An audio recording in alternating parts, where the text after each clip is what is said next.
Hello বন্ধুরা, তোমরা সবাই কেমন আছো? আজকে দেখাবো কাঁকরোল দিয়ে কিভাবে ভর্তা বানানো হয়।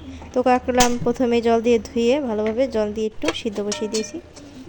সিদ্ধ হয়ে গেছে, এখন আমি এগুলোকে উঠিয়ে নেব। এই ভর্তা দিয়ে এক থালা ভাত খাওয়া যায়।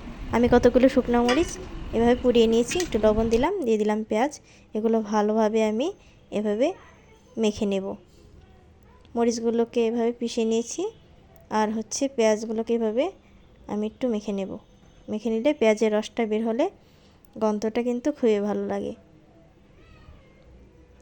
দেখো কালারটা কত সুন্দর এসেছে। এখন সবগুলো কাঁকরোল আমি এভাবে চটকে নেব, ভালোভাবে এভাবে মেখে নেব।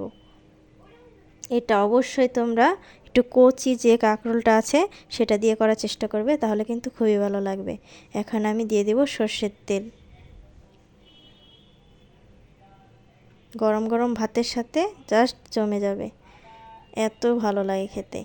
আর ভিটামিনও কিন্তু খুব প্রচুর পরিমাণে থাকে, আর এটা চোখের জন্য খুবই ভালো।